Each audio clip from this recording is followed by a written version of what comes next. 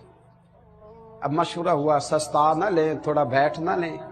وہ صاحب جو گلی کے کونے تک بڑی مشکل سے دکان سے کچھ چیز لینے پیدل جایا کرتے تھے، وہ کہنے لگے یار کچھ بھی نہیں ہوا، چلتے ہیں۔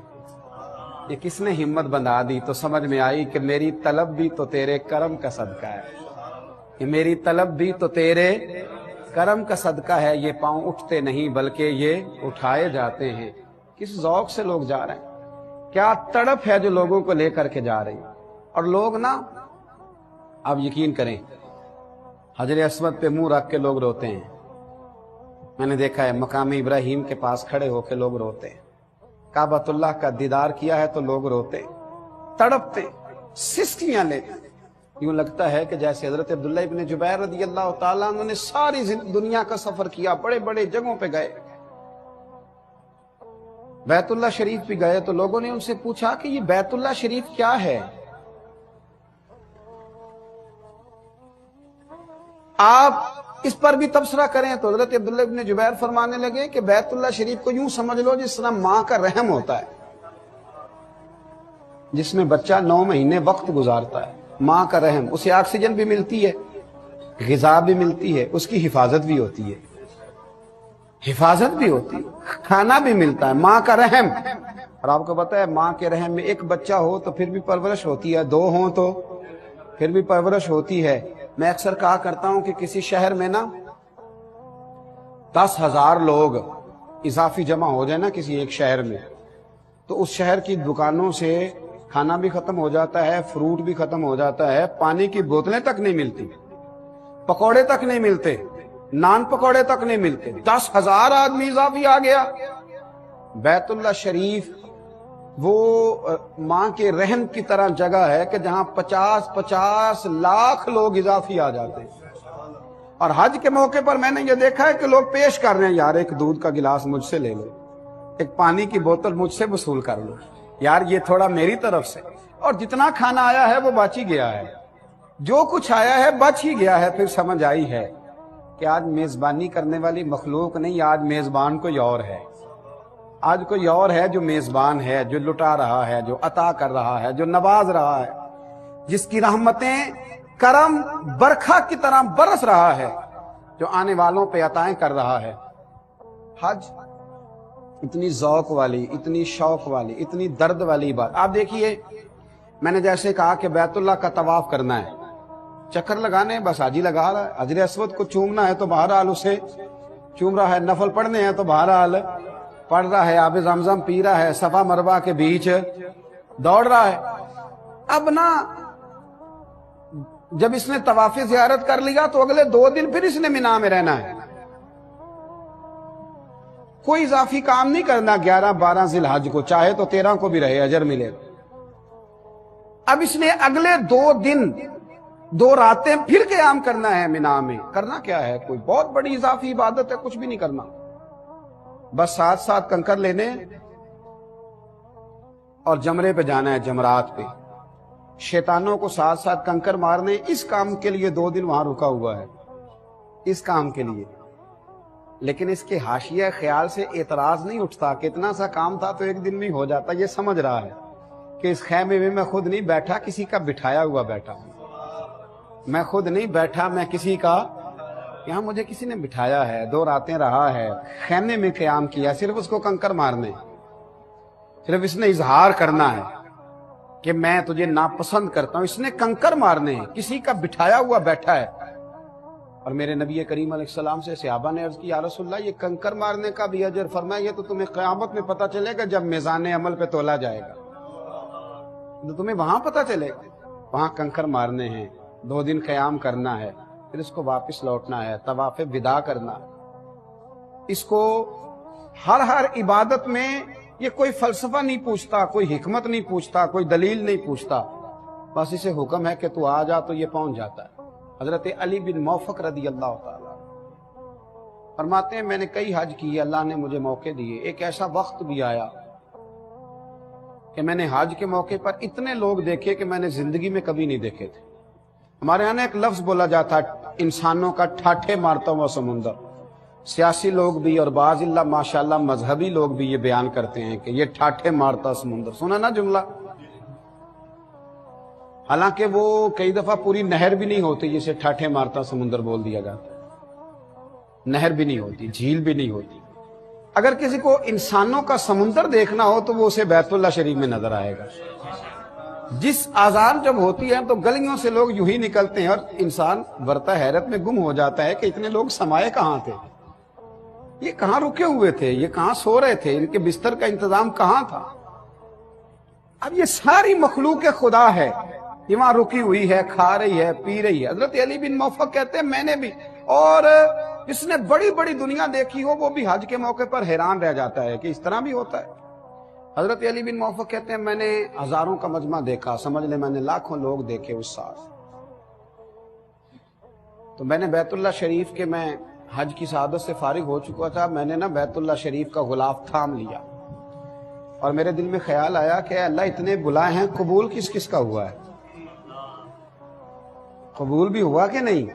اتنے بلا لیے۔ فلسفہ حج میں اس بات کو بھی ذہن میں رکھے، قبولیت کی ڈگری ہمارے پاس نہیں ہے، قبول کرنے والا مالک ہے۔ ہاں، نہ کسی کے حال پہ طنز کر، نہ کسی کے غم کا مذاق اڑا، وہ جسے چاہے جیسا نواز دے۔ یہ مزاج لطف رسول ہے، اور کوئی آیا لے کے چلا گیا، کوئی عمر بھر بھی نہ پا سکا، میرے مولا تجھ سے گلا نہیں، یہ تو اپنا اپنا نصیب ہے۔ صلی اللہ تعالی علیہ۔ تو میں اور آپ شکوہ نہیں کریں، میں اور آپ اعتراض نہیں کریں، میں اور آپ کبھی بھی اس چکر میں نہ پڑیں کہ یہ کیسے ہوا تو وہ کیسے۔ حضرت علی بن موفق کہتے ہیں میرے دل میں خیال آیا کہ یا اللہ اتنے بلائے ہیں تو قبول کس کس کا ہوا ہے؟ تو فرماتے ہیں ہاتف غیب سے ندا آئی کہ علی تو اس بحث میں نہ الجھ، میں نے یہاں بلایا ہی اس کو تھا جس کا میں نے قبول کرنا تھا، میں نے بلایا ہی اس کو تھا جس کا میں نے۔ یہاں لوگ اعتراض کر رہے ہیں فلاں آدمی چوتھی دفعہ جا رہا ہے، فلاں پانچویں دفعہ جا رہا ہے، فلاں چھٹی دفعہ جا رہا ہے، عمرے پہ عمرے کیے جا رہے ہیں۔ بھئی یہ عبادت ہے، اللہ جس کو توفیق دے۔ بلکہ ہمارے بزرگوں نے لکھا ہے اللہ کریم کے پیارے خلیل حضرت ابراہیم علیہ السلام نے جب بیت اللہ شریف کی تعمیر فرمائی تو خیال دل میں پیدا ہوا کہ اللہ کون آئے گا، تو آپ کو پتہ ہے نا کہ حکم ملا تھا کہ آپ کعبے کی چھت پہ کھڑے ہو کے آواز دیں۔ تو بزرگوں نے لکھا ہے کہ حضرت ابراہیم نے آواز دی لوگوں بیت اللہ کا حج کرو،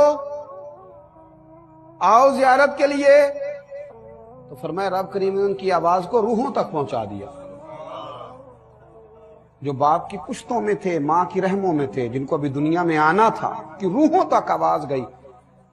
بعض مشائخ فرماتے جس نے جتنی بار لبیک کہا ہے اتنی بار وہاں حاضری دے گا۔ جتنی بار لبیک کہا ہے نا کن فیکون تے کل دی گل ہے، کہا جس نے جتنی دفعہ لبیک کہا ہے اتنی دفعہ وہاں حاضری۔ یہ تو نصیب کی بات ہے، یہ تو کرم کی بات ہے، یہ تو عطا کی بات ہے کہ کون کتنی دفعہ جاتا ہے، کون کتنی دفعہ وہاں جا کر کے حاضری دیتا ہے، کس کو کتنی دفعہ وہاں جانے کا موقع ملتا ہے۔ تو حج بیت اللہ پہ اس فلسفے کو ضرور ذہن میں رکھنا چاہیے کہ یہ خالصتاً محبت الہی کا موقع ہے، یہ خالصتاً اللہ تبارک و تعالیٰ کی عطا ہے، یہ خالصتاً اس کا کرم ہے۔ میرے رسول کریم صلی اللہ علیہ وسلم نے اپنے حج فرض ہونے کے بعد ایک ہی حج فرمایا ہے۔ حضور سید عالم صلی اللہ تعالی علیہ وسلم نے خود اعلان فرمایا، محبوب فرمانے لگے میں حج کا ارادہ رکھتا ہوں، جس کو جانا ہے آ جائے۔ لوگ دنیا جمع ہو گئی، 1,44,000 کا مجمع تھا جب حضور بیت اللہ شریف کا حج کرنے گئے۔ کس ذوق سے حضور نے حج فرمایا، کس پیار سے نبی کریم نے حج فرمایا۔ اور آپ فلسفہ سمجھتے جائیے، حضور نے کعبہ بیت اس کو حجر اسود کو چوما، پھر چھڑی لگا کے بھی چوما۔ ہمارے لیے اشارے تک کو محبوب کریم نے سند بنا دیا۔ حالانکہ حضور اگر چاہتے تو نبی کریم صلی اللہ تعالی علیہ وسلم کے لیے صحابہ تو رستے چھوڑتے، لیکن چھڑی کو لگا کے چوما۔ کیوں؟ اس لیے کہ امت کے لیے رہنمائی ہو جائے کہ جب بہت رش ہو، تمہیں موقع نہ بھی ملے تو اپنے آپ کو محروم نہ سمجھ لینا، تم آ گئے ہو تو تمہارا بوسہ بھی ہو ہی گیا ہے۔ میں یہ گزارش کر رہا تھا کہ وہاں ہر چیز کو سرکار دو عالم صلی اللہ علیہ وسلم نے اپنے غلاموں کے لیے کھول کر بیان فرما دیا، کھول کر بیان کر دیا۔ فرمایا کہ تم نے استلام بھی کر لیا دور سے اشارہ کر کے، تو حجر اسود تمہیں بھولے گا نہیں، وہ یاد رکھے گا، صبح قیامت تمہاری گواہی دے گا، اللہ تبارک و تعالیٰ کی بارگاہ میں تمہاری گواہی دے گا۔ حضرت ابن عباس فرماتے ہیں کہ نبی کریم صلی اللہ تعالیٰ علیہ وسلم نے فرمایا اللہ تعالیٰ ہر روز اپنے حرمت والے گھر کا حج کرنے والوں پر 120 رحمتیں نازل فرماتا ہے۔ جے ایک قطرہ بخشے میں نے 120 رحمتیں اللہ روز اپنے حرمت والے گھر کا حج کرنے والوں پر نازل فرماتا ہے۔ 60 رحمتیں طواف کرنے والوں پر اور 40 وہاں نماز پڑھنے والوں پر، اور فرمایا 20 رحمتیں انہیں ملتی ہیں جو خالی بیت اللہ شریف کو دیکھتے ہی رہتے ہیں، خالی زیارت ہی کرتے رہتے ہیں۔ 20 رحمتیں اللہ انہیں بھی عطا فرماتا ہے۔ اب حج بیت اللہ سے نبی کریم علیہ السلام واپس تشریف لائے، کیا کیا موتی تھے، کیا کیا پھول تھے، اور میرے رسول کریم علیہ الصلوۃ والسلام نے حج بیت اللہ کا یہ بھی فلسفہ بیان کیا کہ ساری دنیا کے لیے حضور نے حقوق کا چارٹر بیان فرما دیا، اپنی امت کو دستور حیات جو دیا وہ بھی خطبہ حجت الوداع میں دیا۔ حج کے موقع پر امت کو یہ درس دیا کہ پوری دنیا سے وہاں لوگ آئیں گے اور وہاں تمہیں ایک عہد بھی باندھنا ہے، وہاں کے خطبے میں تمہیں ایک عہد باندھنا ہے، تم نے آگے کے لیے منصوبہ بندی کرنی ہے، دین کو کیسے پھیلانا ہے، ہمارے گناہ معاف کر دیے گئے، اب تم نے کس تازگی کے ساتھ آگے بڑھنا۔ اور جب میرے کریم رسول علیہ السلام واپس تشریف لائے نا، جب حضور واپس آئے اس وقت منظر یہ تھا کہ صحابہ کرام فرماتے ہیں حضور نے ایک اونٹ ذبح کر کے صحابہ کی دعوت بھی پکائی، حضور نے کھانا بھی کھلایا صحابہ کرام کو۔ یہ مقام شکر بھی ہے کہ آپ ایک ایسی جگہ سے ہو آئے جہاں کسی کو موقع نصیب آتا ہے۔ پلٹ کر دیکھیے تو صحیح کتنے لوگ ہیں جن کو یہ موقع مل ہی نہیں سکا، جو جا ہی نہیں سکے۔ تو حج بیت اللہ پوری دنیا کے مسلمانوں کا ایک عالمی اجتماع، جس اجتماع کے اندر مسلمانوں کو ایک دستور دیا نبی کریم علیہ السلام، اور حضور صلی اللہ علیہ وسلم کے صحابہ کرام فرماتے ہیں کہ اونٹنی پر بیٹھ کر محبوب کریم نے فرمایا صحابہ سے، کیا میرے غلاموں میں نے تم تک اللہ کا دین پہنچا دیا ہے، یاد رکھنا بلغوا انی ولو آیا، اب میری ایک ایک آیت لے کے میدان میں نکل جانا اور دنیا تک پیغام حق پہنچانا۔ اور حضور علیہ الصلوۃ والسلام نے فرمایا کسی عربی کو اجمی پر، اجمی کو عربی پر، گورے کو کالے پر، کالے کو گورے پر کوئی فضیلت نہیں۔ ان اکرمکم عند اللہ اتقاکم، اللہ کی نظر میں اس کی زیادہ قدر ہے جو زیادہ پرہیزگار ہے۔ حضور علیہ الصلوۃ والسلام نے یہ دستور دیا کہ وہاں جو پرہیزگار ہوں گے، یہ بھی حج کا فلسفہ ہے، اس کو سمجھ لیں۔ حضور صلی اللہ علیہ وسلم نے فرمایا اللہ کی بارگاہ میں جو پرہیزگار ہوں گے وہ قابل قدر ہوں گے، وہ انعام یافتہ ہوں گے، وہ رب کریم کے فضل اور اس کے کرم والے ہوں گے۔ تمہیں انعام یافتہ بننا ہے، تمہیں اپنے آپ کو برادریوں اور قبیلوں میں قید نہیں کرنا، تمہیں دولت کے ترازوؤں میں تلنا نہیں، تم حج بیت اللہ کی سعادت کرنے والوں انعام یافتہ بننے کی کوشش کرنا، سعادت مند اور سعید بننے کی کوشش کرنا، نیک اور پرہیزگار بننے کی کوشش کرنا۔ بابا بلے شاہ صاحب نے ایک شکوہ کیا ہے پنجابی زبان میں، انہوں نے کہا تھا کہ حج بھی کیتی جاندے ہو تے لہو بھی پیتی جاندے ہو، کھو کے مال یتیماں دا پیج مسیتی جاندے ہو، پھٹ دلاں دے سیندے نہیں تے ٹوپیاں سیتی جاندے ہو، نفس تے چھری پھیر دے نہیں تے دمبے کیتی جاندے ہو، فرض پلائی بیٹھے ہو، نفلاں نیتی جاندے ہو، اور دسو تے سی بلے شاہ نو ایک ہی کیتی جاندے ہو۔ میرے عزیزو یاد رکھو حج کا فلسفہ تقوی اختیار کرنا۔ قرآن مجید نے کہا کہ جب حج پہ جاؤ تو زاد راہ لے کے جاؤ، اور پھر خود ہی کہا کہ بہترین زاد راہ تقوی ہے، بہترین زاد راہ پرہیزگاری ہے، آنکھوں کو سنبھال کے رکھنا، اپنی حفاظت رکھنا، اپنے دلوں کو وسوسوں سے پاک رکھنا۔ گویا تم آج لوٹ رہے ہو تو تمہارے ذمہ کوئی گناہ نہیں۔ اے عرش و فرش کے مالک ہمیں یہ سعادت بھی عطا فرما اور اس کی روح بھی نصیب فرما، اور لوٹ کے آئیں تو بدل جانے، سمر جانے اور دین کی طرف لوٹ جانے کی توفیق بھی عطا فرما۔ آخر دعوانا ان الحمدللہ رب العالمین۔